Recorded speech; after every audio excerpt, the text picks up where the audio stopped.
Hello. It is 8:28 and I've been up for like 20 minutes or something. Um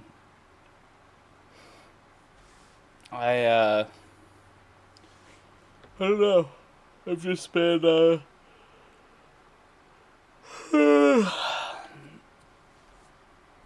I've been thinking about my dream.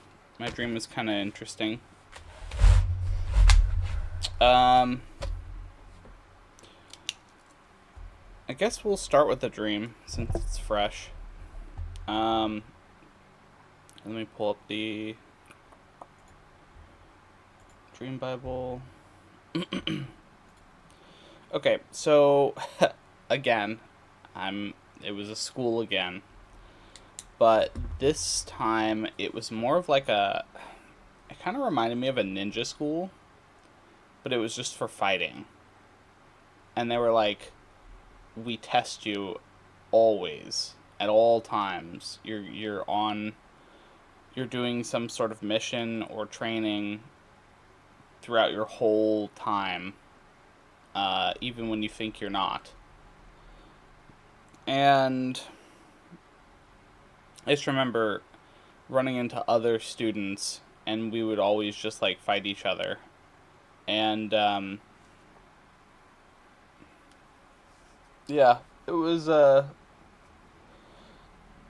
pretty bizarre.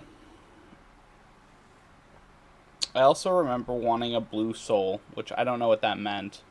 I kind of was wondering if maybe it was like rarity or something, but I don't know. Um,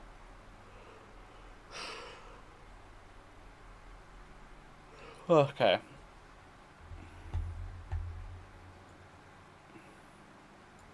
I really need to get the I'm gonna do that food today so that I can feel a little more energized. Okay. So school, we've looked that up before.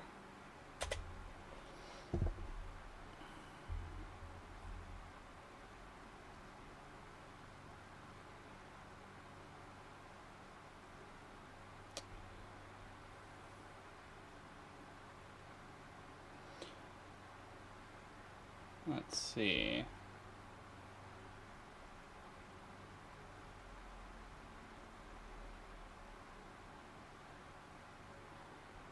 Um,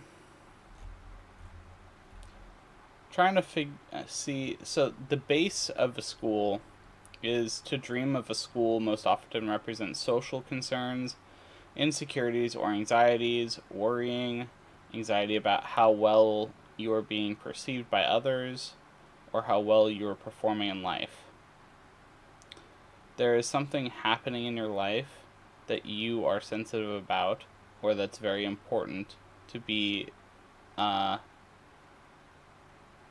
to be careful about.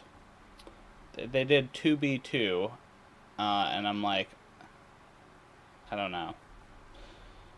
Anyway,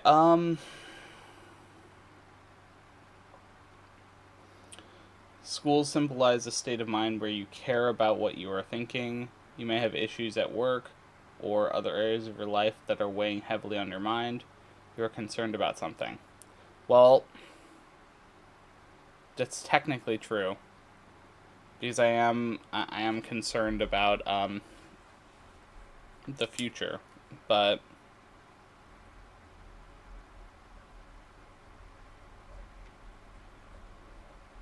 concerned about future. I think that's really what it is. Uh, Fighting. To dream of fighting represents thoughts about conflict, confrontation, and struggle in your waking life. Feelings about getting what you want not being easy. Unresolved issues, tension, opposition, or disagreement that you are grappling with. Struggling with personal issues, difficult emotions, other people, or life situations. Feelings of resistance or trying to prove yourself. Experiencing intense bitterness or jealousy. That I don't feel that way. Um, Feeling that all your energy is required to achieve a goal. Okay, yes.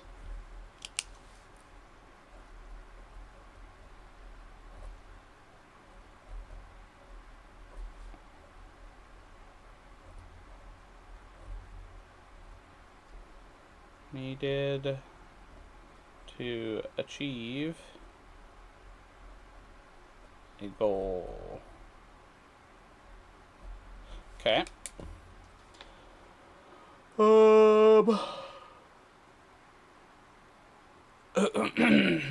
Okay, I'm gonna type in soul. To dream of a soul represents feelings about the permanent nature of the personality or character traits. Who you really are, feeling like a whole person, feeling like a good person. To dream of a lacking soul. Okay, no. Souls in a dream may reflect feelings about natural love, the true, honest character of a person, or natural talent.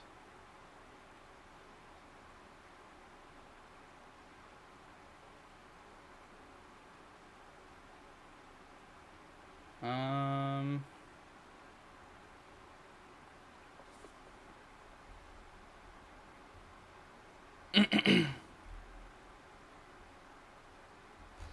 Okay. Um. Wow, that's actually really cool.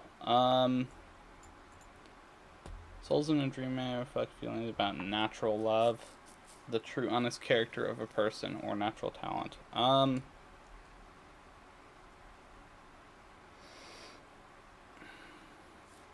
So wanting to upgrade my soul to this blue level.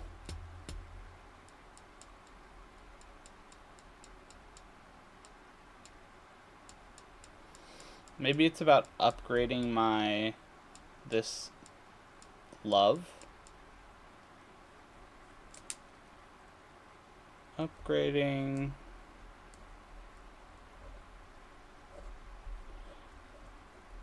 the love.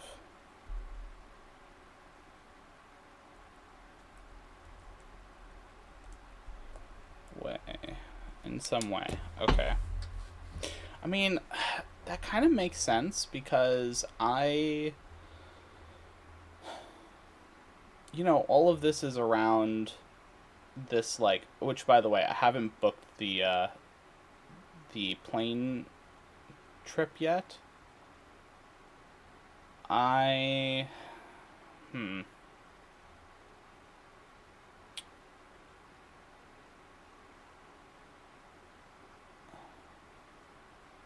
yeah, I'm not too sure. Um I'm thinking that, well, I'll talk about the plane in a little bit. Okay, so basically this dream was around worrying, or I guess concerned about the future, feeling all my energies needed to achieve this future, and then feeling like achieving this future is going to upgrade my love in some way. Or at least the love that I feel, or the love that I give and receive. I'm not sure. But yeah. All right. I think that's fine. I don't know. Am I gonna make this a short one? I guess the days of a 30-minute, uh, a 30-minute vlog are long behind me. Doesn't mean I can't have one, but I kind of wanted to talk a little bit about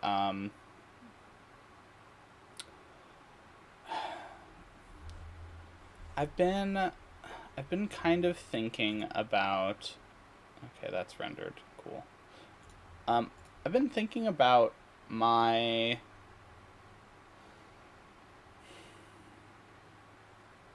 I don't know if it's my journey or what, but I kind of really want to find some sort of condensed verbiage I can use, because one thing I have found is my explanations are getting shorter when it comes to explaining what's kind of happened to me, but there's a lot of nuance that disappears. Where it's like, I was talking with a friend that showed up randomly, and it's so funny. It's like, of course, you know, again, friend randomly shows up. They're talking about life. I show up. I say something. Totally, like, I totally think I was supposed to be there and say the thing.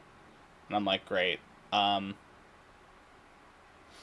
because this person, I've always felt that, like, they're like in their 20s, and they're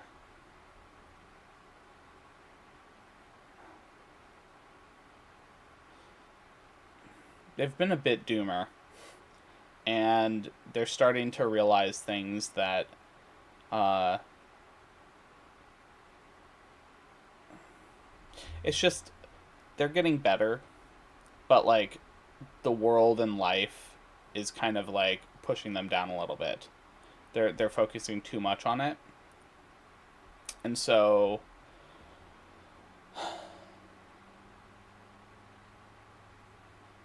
I was just talking about how, like, at its core, the things that they kind of went through to get this inner peace, or effectively, like, internal work, which I've said many times, right? But the inner work, it all boils down to, like, acknowledging yourself, accepting what you did or what has been done, forgiving yourself, and forgiving and letting go of any anger or hostility you have. And then loving yourself. But it's a very specific kind of, like, interaction. This has to be unconditional. Okay, I say has to be. If you want to attain inner peace, you can't conditionally do things with yourself. You have to be unconditional, because it's like when you put conditions on things, it means you're not fully allowing yourself. So I used the example of a goalpost, where it's like when you're conditionally loving yourself, because I'd talked a bit about, like, it was like a 30-second spiel thing, um, on, like, the inner peace thing, and he was like, "That's really cool and very eloquent, but you use this binary term for love, where it's you either love yourself or you don't." And he's like, "But I think that there are stages where it's like you slowly love yourself more." And I'm like, that is conditional love. That's not what I'm talking about. I'm talking about unconditional love, where you love all yourself regardless. Because the thing is, as long as you stay in conditional love, there's always going to be a line that you'll draw in the sand that's arbitrary to you, where it's like, okay, I can love you as long as you don't kill someone. And it's like, well, okay. Like, obviously, most people probably won't be, like, killing someone, right? But what if one day you get into a situation where you accidentally kill someone? Do you suddenly stop loving yourself now? That's conditional love. And most people think that way, where it's like, well, there are things that when someone does it and crosses the line, that's a no-go. I will never love them. And it's like, okay, well, inevitably, you're going to run into a scenario where it's like the conditional love is conditional. And if you are conditional with your love, it's also possible you will receive conditional love from both yourself and from those around you, because you're attracting in conditional love. So that's what you're attracting, because that's what you're giving. So but when it comes to unconditional love, that shift, it is a 1 to a 0. It is, you either unconditionally love yourself or you don't. There is no partial unconditional love. And so that's where it's like, no, he was correct in noticing that it was either you love yourself or you don't in this unconditional way. So he correctly identified that is in fact what I'm doing. But it really is a mindset shift. Because once you unconditionally love someone, whether it's yourself or someone else first, it doesn't matter. In the end, you want to do it for both, you and others. But that first time that you kind of shift your perspective makes a huge difference. Because it's like, oh, well, in order for you to unconditionally love someone, it kind of as a prerequisite, you kind of have to unconditionally accept them in all of their flawed glory, because we're all uniquely, I say flaw, there isn't really any flaws with people. It's more like, a better word is unique, because the idiosyncrasies someone has, one person could say is a negative, but other people could say is a positive, right? Someone who is really anal about having OCD perfect desk, that could show up as a negative trait if they're doing it in an unhealthy way. But then if they're doing it in a really healthy way, maybe it will help their job and they'll be really good at their job, right? So that's why I think unique is better than flaw. Also, flaw has a negative connotation, so I'm gonna kind of erase that as what I was kind of referring to. But yeah, so with this uniqueness that each person has, when you fully accept the uniqueness of a person, and also kind of people will make mistakes. People will do things that you may disagree with. And it's allowing for that to just exist without really judgment. Because you don't actually know why it happened. You don't understand the logic. You don't understand the feelings. You don't understand any of that regarding what was going on with the person at the time. And it's very possible, just to throw that out there, it's very possible if you were in the same situation with the same set of memories and experiences, you would have done the same thing. So it's this is why it's so important to not judge people for past things they've done, because under the same circumstance you might have done the same thing. So, and you can argue, oh no, I totally wouldn't have done that. It's you don't actually know. Um,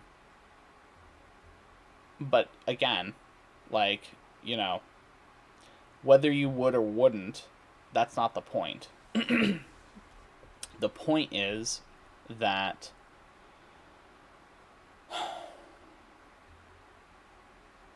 if you're able to accept all of a person, regardless of the situation, regardless of what they do, then it allows you to give that unconditional love to the person. And there's no way you're going to be disappointed.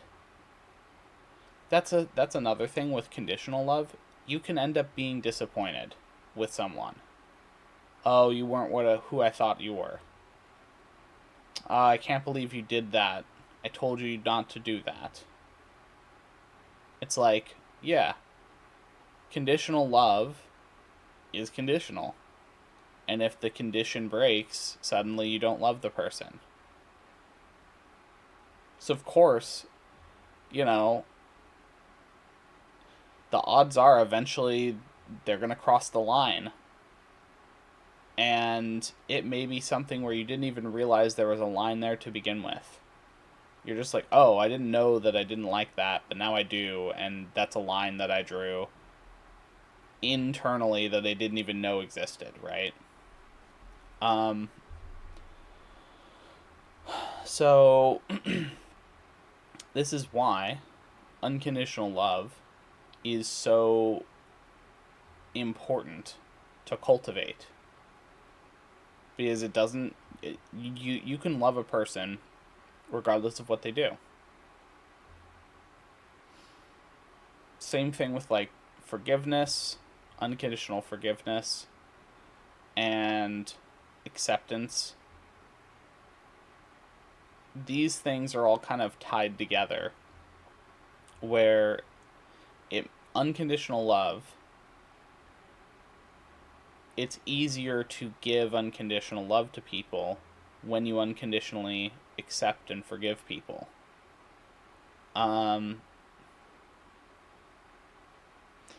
just because you forgive someone doesn't mean you can't, like, defend yourself or protect yourself. It's like an example. If someone is killed, the killer, like, I've talked about this before, but, like, you obviously protect yourself so that the killer doesn't just kill you, right? But at the same time, you can treat them with humanity, and you can still love them because they're still a person. They've done a choice that you wouldn't make, and you don't really know why they made that choice. And even if you know you'd never make the same choice, it still doesn't mean that, like, they don't deserve love. So, another kind of on the flip side, you can think of it as maybe unconditional love can help people to not make decisions that they'll regret later. Because at the end of the day, we really just want love. We want to feel love. And all this other external stuff, it's fine.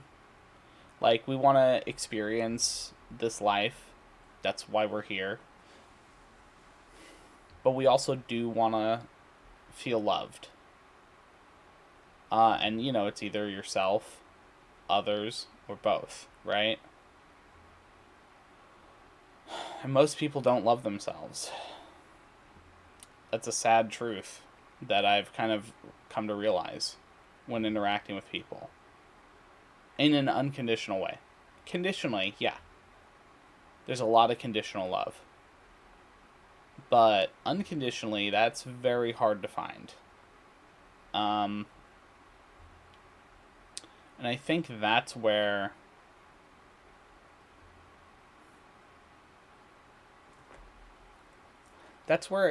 it matters a lot that I'm doing what I'm doing, because I know that my kind of love that I give to people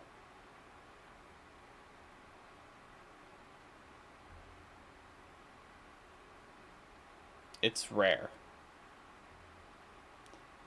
And what I mean by rare is not that it's hard to find, but rare in the sense that most people don't go that far. They stop at conditional love and think that that's all there is.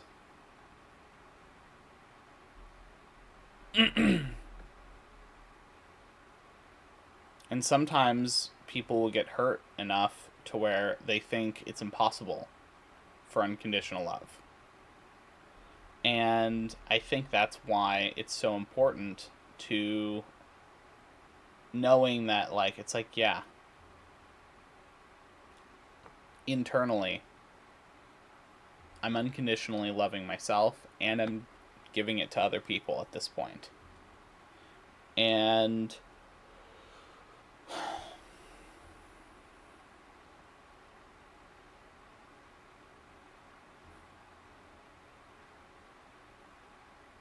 I think it needs to be shown to lots of people. And some people may not believe me, but that's fine. Like, when you feel and experience it firsthand, it's like, yeah.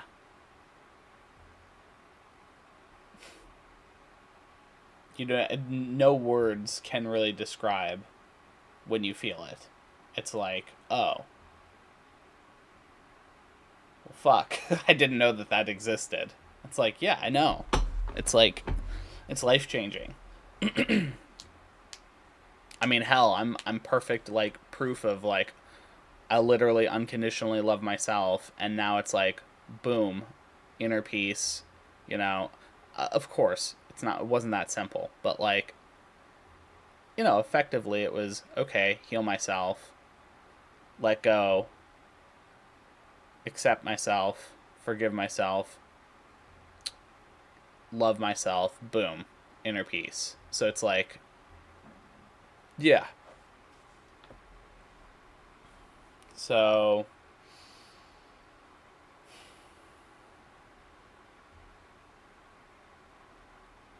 anyway, I wanted this to be a short one.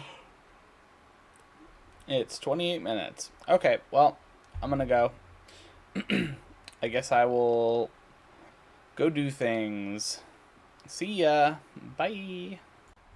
Hello, guys. It is 7:47, and I was having some problems getting OBS to work. I think I had to reset the video to default. I don't know why, but anyway, I completed something. Da da da da. It looks so good. I'm so proud of this. This is just so cool. But yeah, I'll put this here. It just looks so good. Especially from afar, it's kind of like, you know, I would be hard pressed to think that those weren't flowers if I didn't look too closely. Anyway, but I don't know why I yawn specifically when I'm here talking. I don't understand.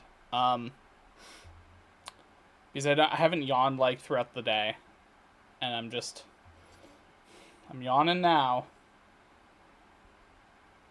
Isn't yawning supposed to be like you don't have enough air or something? So I don't know. I'll try to breathe more. I have to blow my nose though. Sorry.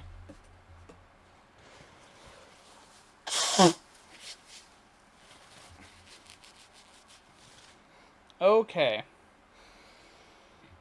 I can breathe now. Oh, thank God. Okay. So I ended up getting the garlic tofu again. I just can't stay away from that place. It's so good. And you know the fact that it's basically the same meal, but just kind of upgraded in a few ways, just makes me so happy. So it's just kind of like, I don't know. I got my veggies, not in the way I thought I was gonna get them, but whatever. Oh man, it's like as I'm talking, my ears like half popping, half not popping. I don't know. That was weird.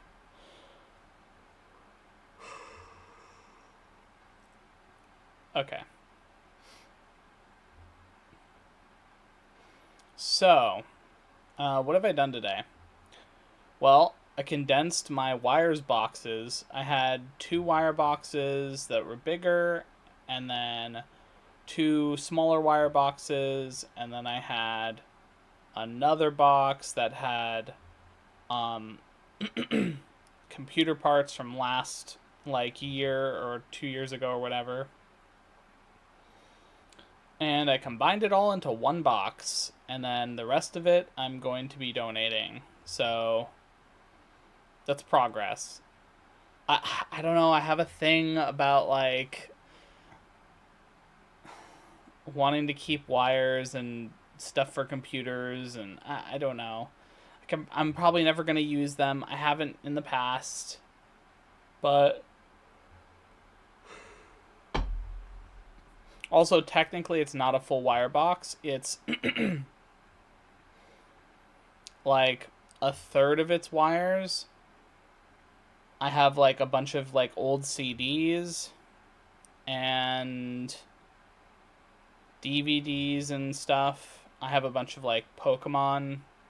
Like I found 2 copies of Black, uh, and I'm like, oh yeah, I have like 3 copies of White that I have, but I found the boxes to 2 of them. So I was like, oh, this is really cool. So I think I found the third as well. It's just unlabeled for the third one, but yeah. So that was cool. Also found Tactics 2 or A2 or whatever it was. It's the one with the judge. It's fun. It's a fun game, but so that's cool. I didn't realize that I had those in that box. So technically, I went from 5 boxes to 1 box. So that's a big deal. Um, yeah, you know, I finished the Lego. I have 1 set left, which is, you know, I'm not sure if I'm gonna build this. Like, I hold on. Well, I'll just say what I got. I found a Lego vase that was 3D printed. It's just a white Lego vase. Or, to be more clear, it's a vase that's a 3D printed white vase that has Lego brick slots that you can slot in, which is cool. So I think I'm gonna use that to put the pink roses. And I got 2, so maybe I'll get red roses or something because they have a red rose set too. And I like roses a lot, so why not? um, yeah. So I did that. Oh, I planned out my trip. I'm gonna be leaving on the 12th.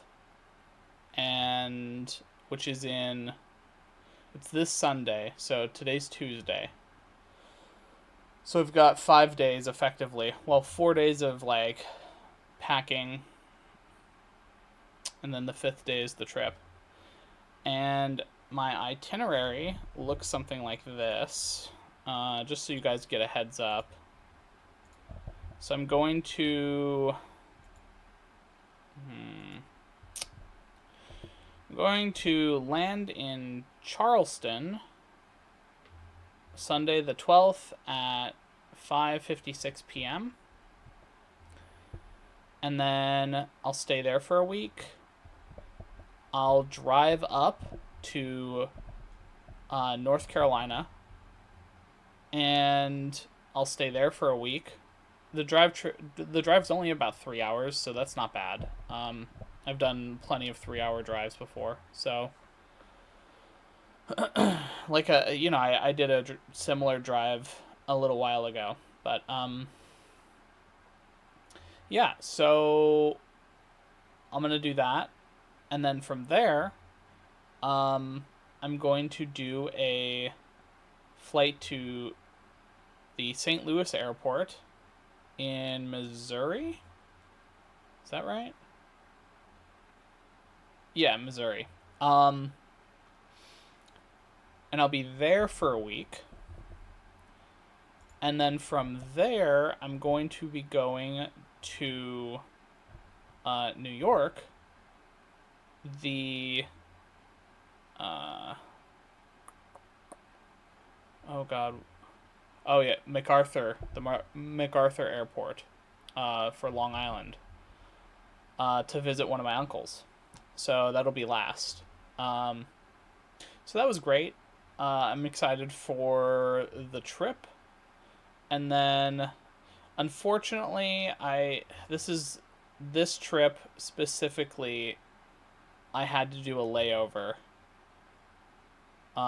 in Maryland, in Baltimore. So I guess I'll be in Baltimore for an hour, which is kind of a bummer, but that's okay. I kind of knew eventually I would have to learn to be okay with layovers, because sometimes you just can't avoid them. And so far, I haven't had to deal with that. So this is like, again, prep, like, go figure, the last trip or the last plane ticket is for that. And I know this is weird, but I haven't booked the return trip yet back home. I put the home in quotes. Because, I'm going to be moving out soon. Because I don't know if I'm going to be doing anything else. So I'm leaving it open, and I should know within the first week or two of the trip, and then I'll just book a return trip if if nothing shows up. But if it does, and I'll say, just as like a if scenario, so that I can let you know that, like, I had been thinking about this, and I kind of foresee this potentially happening. So I think there's a possibility of going to Japan. I don't know. That's kind of up in the air. So, up in the air. So, yeah, I'm not sure. I'll know, again, within a week or two of the trips. So I guess it would be like 3 weeks from now. I should probably know. Well, no, about like 2 weeks. Yeah, like 2.5 weeks. Jesus, this trip is just insane. I also talked to my uncle for the very first time on my father's side. I basically have had no contact ever with that side of the family. and he seems really cool. Um, Very relaxed. He mentioned about his enjoyment of gardening. I'm like, oh, that's great because like gardening is such a relaxing kind of thing. Um, so I think we could probably bond over like talking about gardening or just relaxing. Um, so yeah, I'm looking forward to interacting. I think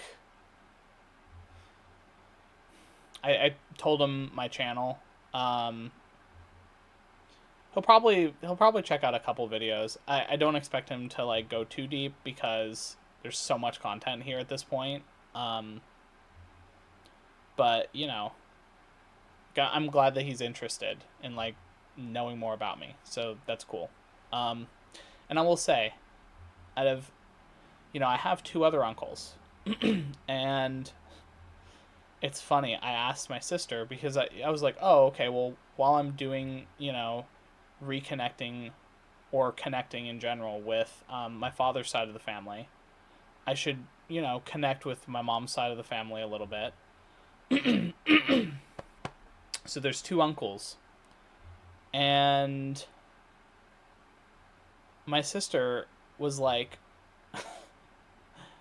uh, well, I could give you their number, but I have to ask them first because they don't want anyone getting their number.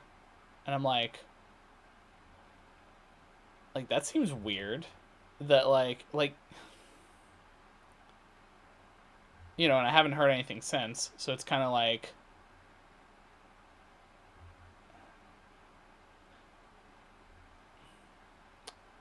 I don't know if they're just like really antisocial or because I met them once and they seemed fine. Met them once or twice, I think. It's been like 10 or 15 years or whatever. But we had all gone out I think in my 20s to go visit them. I think it was also around the same time I visited my great grandmother when she was alive. So, yeah, I don't know. Like,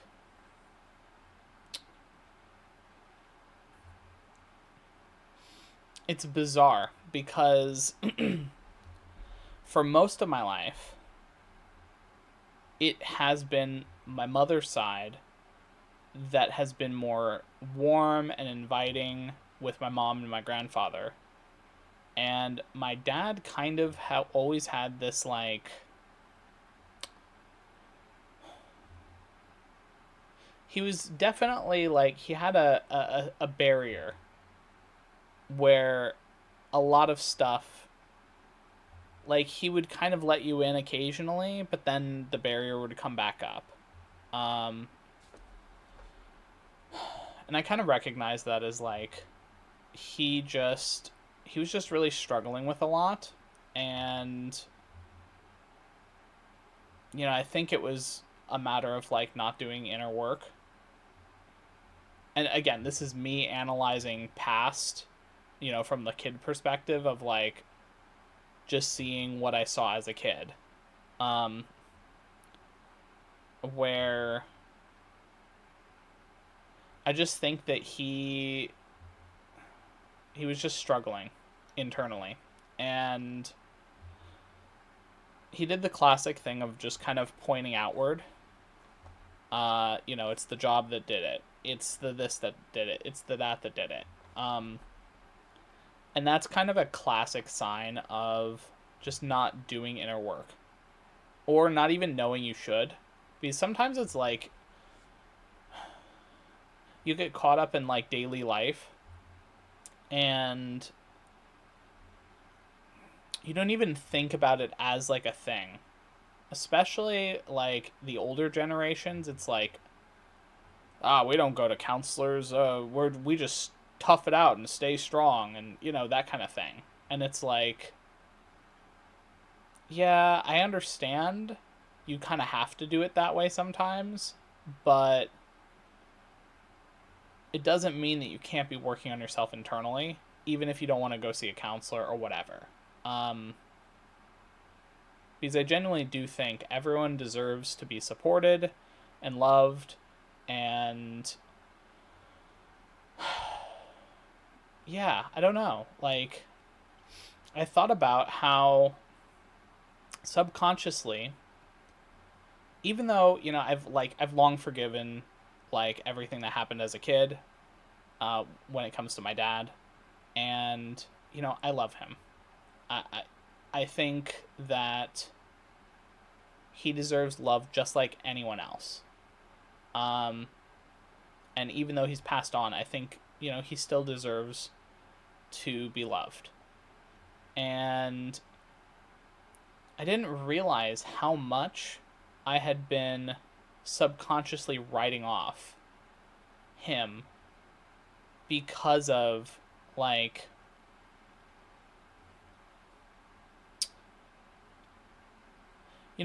so I'm going to put a pin on this real quick because I realize I need to explain something. So it's kind of almost like what I've been talking about in the past when it comes to treating everyone like a person, right? And there are levels to that where it's like you hear a story or you experience a story. In either scenario, it's a story of someone. And it paints the lens of that person to where whenever you look at them, you put the lenses on before you, like, see them. And so in my dad's case, there very much was like, okay, like he had a lot of issues, there was this, that, and the other. And it's easy to just not look deeper and just say, well, that's it. That's my dad. It's like, well, that's not true. That's not actually him. The actual him was much more nuanced. It wasn't black and white. And as I've kind of as I've grown more perceptive when it comes to my biases, talking to my uncle really made me like go, yeah, like there was a lot of really good times that I had with him. Obviously, there were negative times too, but like I enjoyed my time with him sometimes. The crabbing thing, um, learning about the baseball stuff, going and watching games together, like being a Yankee fan and like pissing off everyone else because, it's like, oh well, we're not Yankee fans and we are X fans and these X fans don't like the Yankees. And it's like, okay, well, that's the way it is. But like I wouldn't have experienced that if it wasn't for my dad. Um, Another thing, I talked about how my my swimming, um, one of the things I didn't really mention and I didn't really think about it, but my dad was one of the people who was like, "Yeah, you should go swim." Like maybe I wouldn't have been like a competitive swimmer at all if it wasn't for my dad. Now, mind you, there's both the good and the bad side. Like the good side, I went and did competitive swimming. The bad side, later on, he kind of pushed me too hard. Um, and that's just the way it is. But like, it's important to kind of remember that the people that we have frustrations about, they're people. They have both good and bad qualities. And I say good and bad, but it's like it's all perspective. And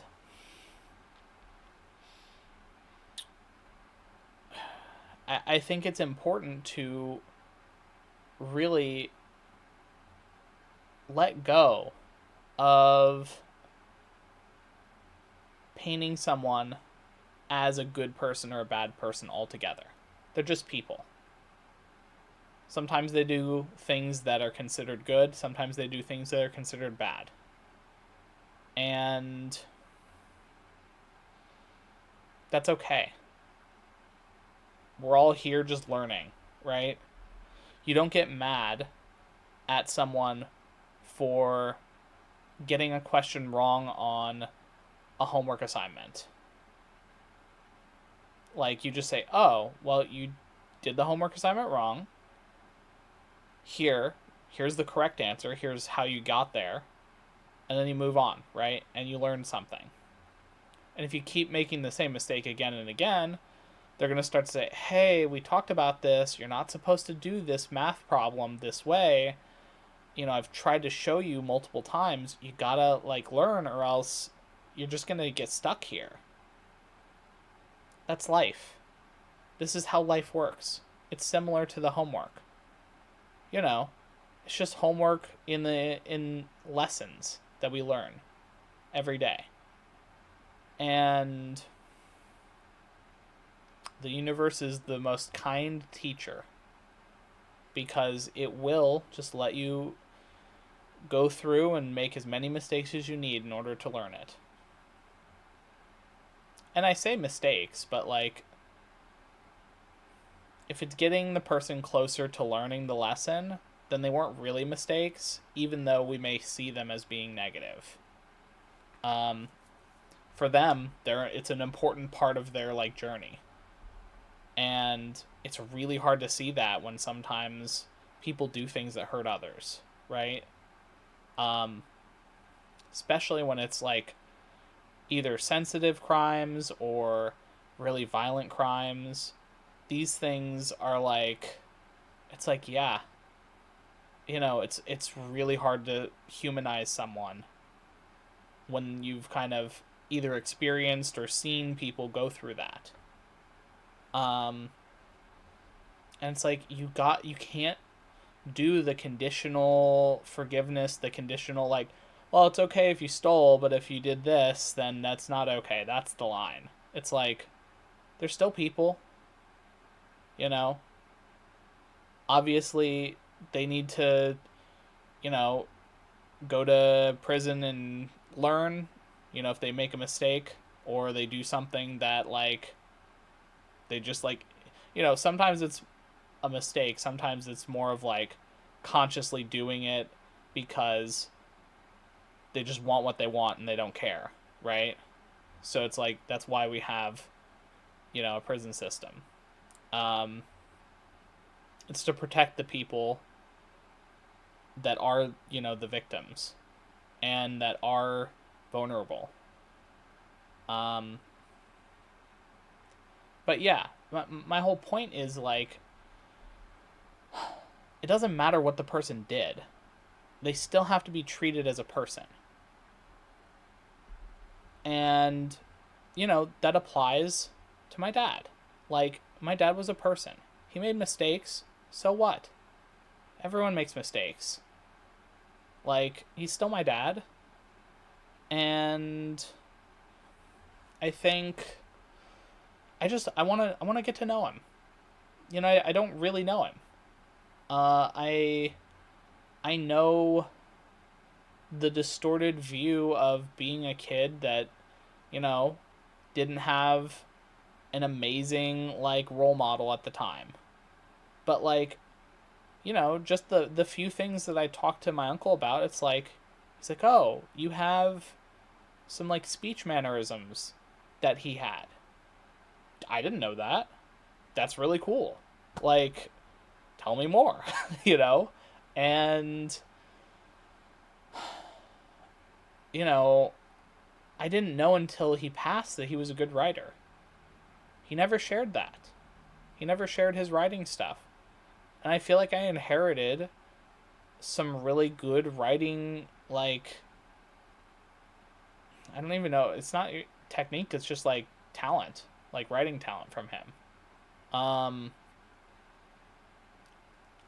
If I ever release the book that I've been writing, I haven't been writing it recently, but I feel all of this stuff kind of took precedent at the time. And it just didn't feel like the right time to be writing it. So I don't know. We'll see. I might I might pick it up again once things have settled, in so much as I know what the fuck I'm gonna be doing. So, uh, yeah. But I also think it's interesting that like I, I'd been talking briefly off and on about this like this knowing that I get sometimes, where I just know something's gonna happen way in advance. Like with this stuff, like I know, I know it's happening. I don't have any evidence to support it, but I know it's happening. I know it's happening behind the scenes. I'm so sure that like I would be more shocked that it didn't happen than it does happen. Like that's how sure I am. Like of course I'm going to be like, "Oh wow, what I envisioned is actually happening," right? But that's different than like, "Oh wow, my whole gut and everything was completely wrong." Like that would be truly shocking to me because it's never been wrong. So sometimes I get my signals crossed, but the times of the knowing, there's no doubt. It just always happens. Um, but I just thought it was interesting that he kind of briefly just asked if I see things in the future, like predictions. And I'm like, was my dad able to do that? Like, I don't fucking know anything about that. I want to know. So, is that like a thing that's not just my dad, but maybe like a lineage thing? Like, I don't know. I gotta find out. Um, so yeah, and I think it's the more I think about this trip, it's like, oh, maybe visiting all these friends is like was the excuse I needed in order to go visit my uncle. Now, to be fair, I feel like I was going to go visit him either way, but the whole impetus for the trip originally was, hey, I should go visit my buddy because he's not feeling great. And then it turned into like this big chain of like people. Um so yeah, I don't know. I'm genuinely excited, and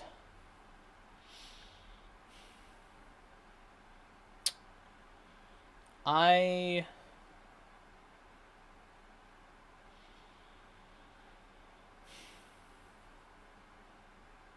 I'm just going to see what happens, and I'm going to just let things unfold. I know that there's something big coming. I'm just going to let it happen, you know? I've done all the prep work. I'm ready.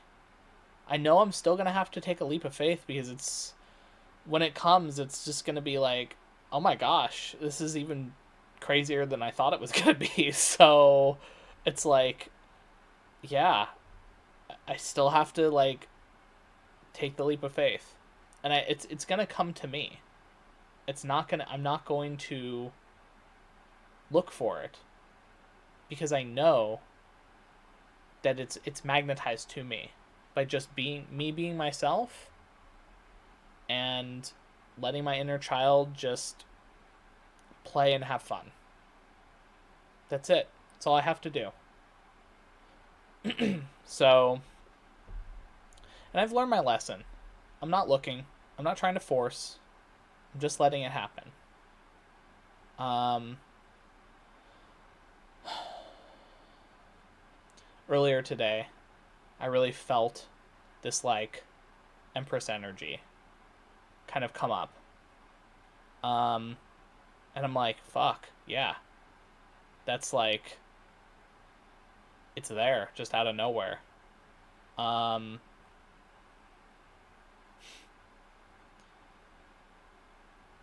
so that was part of that energy really helped me like sort the wires. Um, but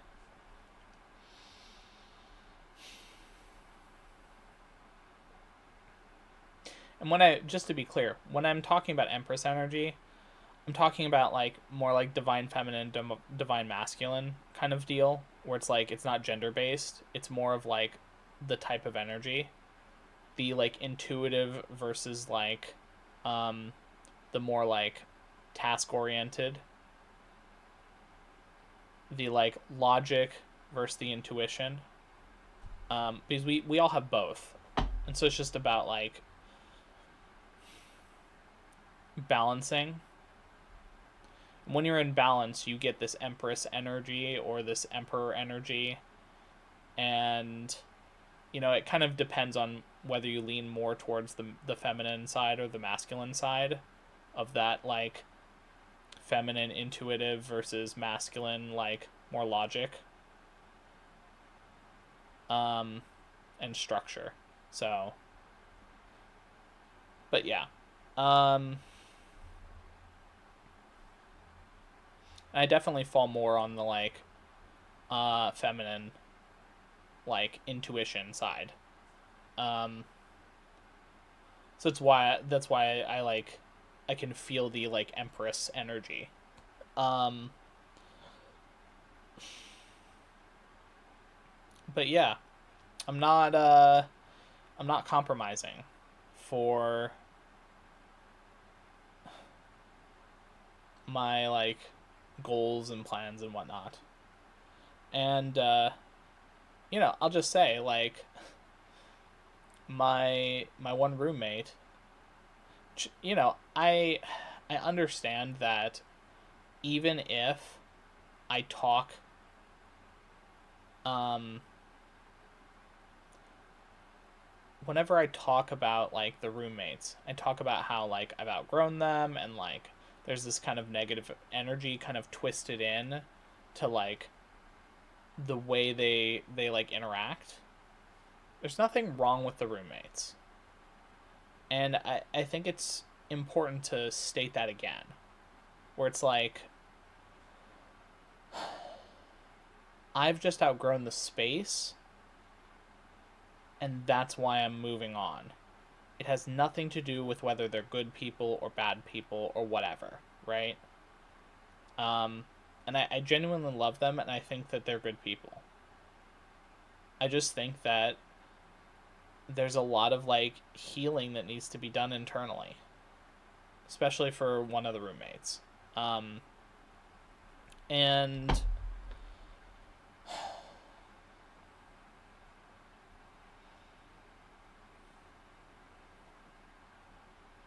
I don't know.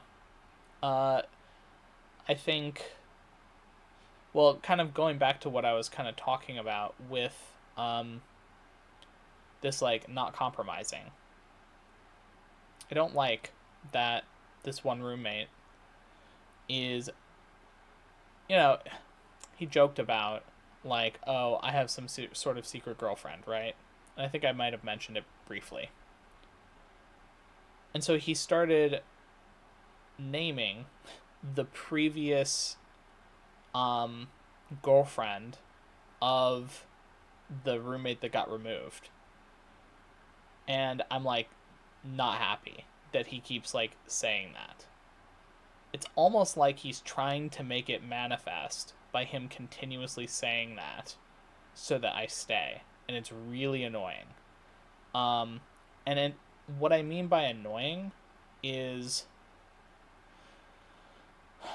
it's degrading the connection I feel internally, or at least it feels like an affront, and it feels like I want to like defend that connection. Um, and I realize when I like think about it, it's like, well, the connection doesn't need any defending. number one. And number two, like,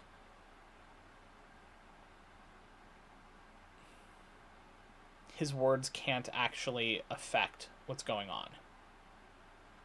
He doesn't have that power. And so I have kind of twisted the narrative.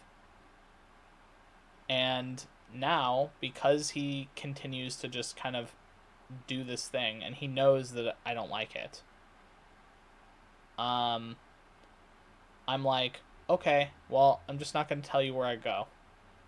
And I'll just say it's the secret girlfriend. Because, quite frankly, the interrogation every time I go somewhere is a little, like, overstepping. I don't need to tell anyone where I go. It's nice to let people know, especially if they're roommates, but I don't have to. That's a courtesy. And so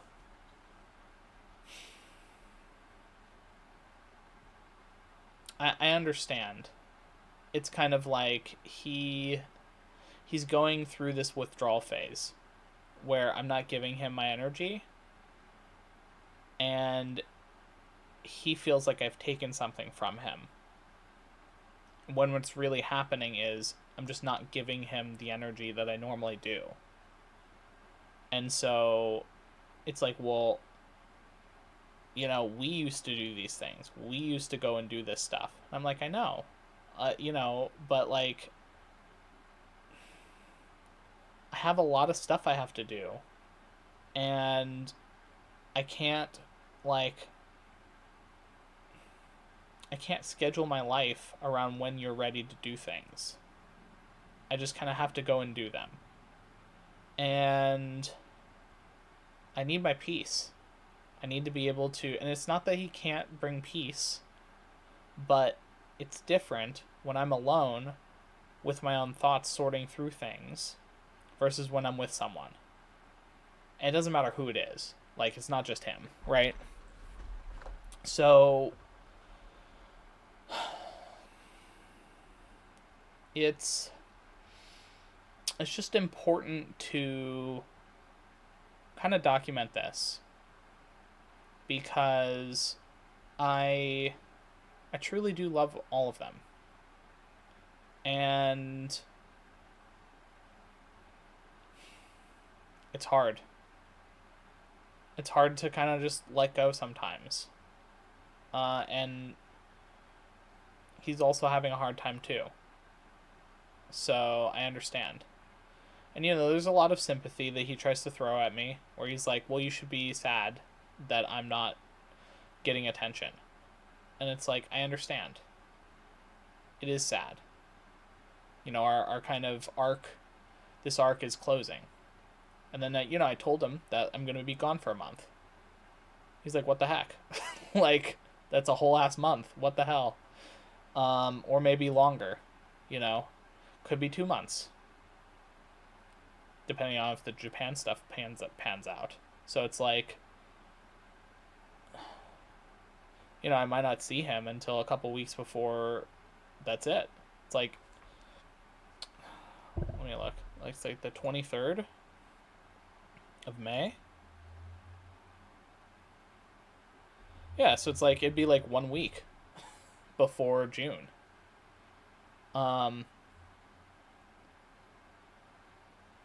Suddenly, a 2-month plan of like, well, we'll try to slowly convince him through good behavior that he actually should stay, is turning into like, oh, you have like 5 days before I go, and then I come back, and it could only be a week before I moved out after that when I get back. And it's like, oh, that's really fast. And yeah, so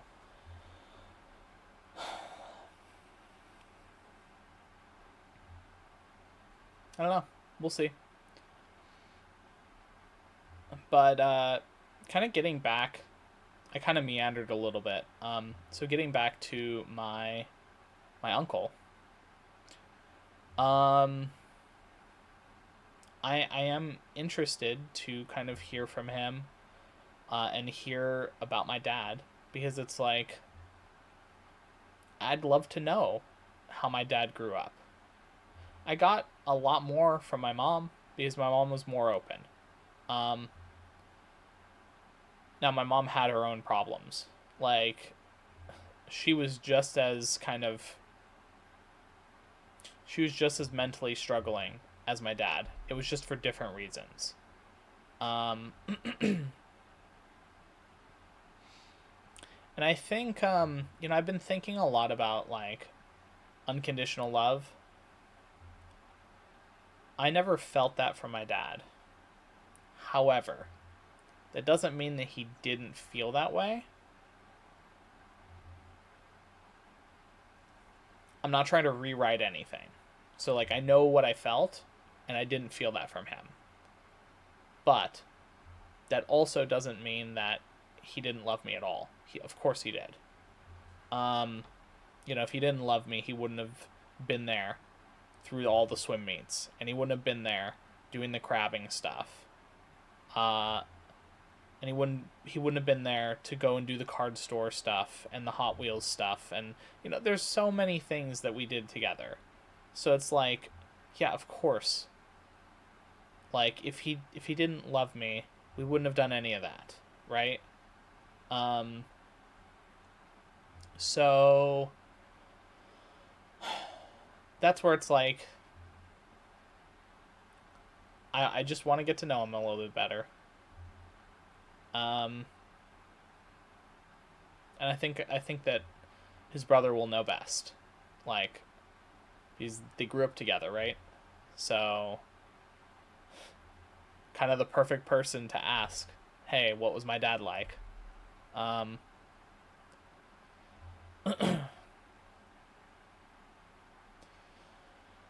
and I also want to say it is so interesting that there's a flip flop where my uncle, he every year he would send a card. Doesn't matter what's going on in the world, he would always send like a Christmas birthday thing.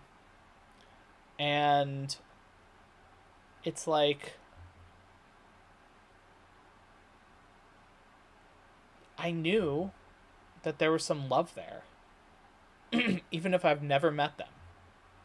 It's similar. It reminds me a lot of that soul connection I feel with the divine partner, where it's like we've never met, or maybe we met in passing, like I mentioned at the New York trip, right, with the divine partner, but we don't actually know each other in this life.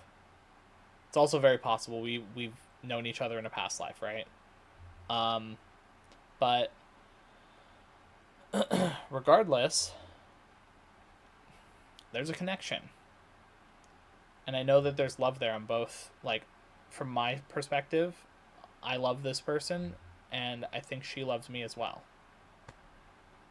And it's something that transcends physical reality, and I felt that with my uncle, where it's like their side, it was kind of just in the background, slow, gentle, kind, waiting, very patient, hoping that maybe I'd reach out at some point. Not sure if I'd ever reach out, but it was like when I reached out, he's like, oh, "This is a surprise. Like, where did this come from?" And it'd be really nice to meet you at some point. I'm like, "Well, you're in luck because I'm actually planning on coming to meet you in a month." And it's like, awesome. So, um, yeah. Uh, I think we're both excited to meet. So, Yeah. And I don't know, there's a part of me that also kind of feels like maybe there's something I'm supposed to do there too. I don't know. Again, just letting it kind of unfold, but there's a reason why it's ordered this way. And I don't know why, but I'll get to know sooner rather than later. Because, it's like 4.5 weeks. I'll know in 4.5 weeks, which is crazy to think about. Um, but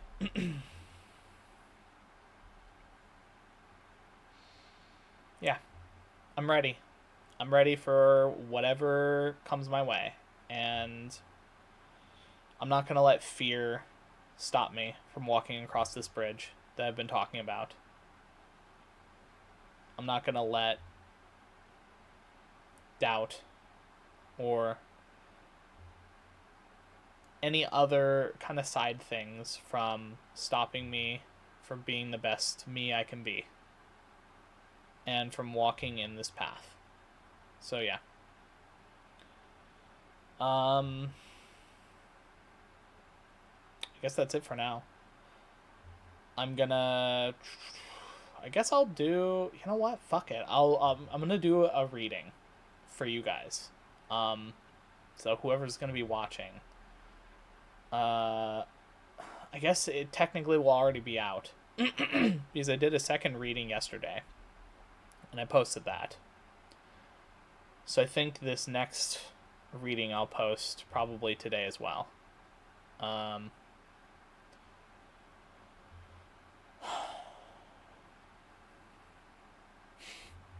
it's the last bit of remembrance. The first closet, I have all the things that I plan on keeping, and it amounts so far to 3 boxes and a couple smaller things like my VR stuff. I found the perfect way to pack everything, so all my VR stuff is packed and safe, which is big. So I don't have to think about that. The second closet is basically done. Like, there's a few things.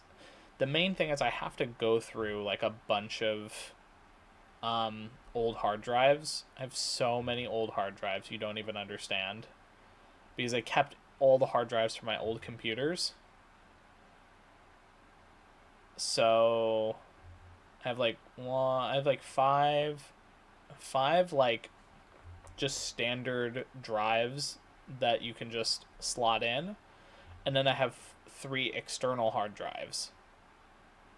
So it's like, oh my gosh, there's so much. And then I have another external hard drive that, it's not that great, but I think it's a solid state that isn't very good because it has problems. But and then I have a bunch of thumb drives. But anyway, I that's kind of like that takes up a little amount of space, so I'm not too worried about, like, if I have to pack that and then deal with it later, that's fine. But yeah, so really there's 2 closets left. I got 2 days. I think I could probably get them both done tomorrow because realistically, it's just clothes. I have a bunch of drawers that I have to clean out. I did clean out the drawer right here. Uh, so that's great. It's like totally cleaned out. Um, there's just a few things in there that are like actually important. So yeah, I think overall it's really good. I have a couple things that are just sitting there that I need to sort through, like the coins and the the baseball cards and stuff, but it's whatever. But honestly, like, I don't have as much stuff as I thought I had to sort through. So that's great. Um yeah, the clothes are gonna be like a little annoying because I'm not sure what to keep and what not to keep. So,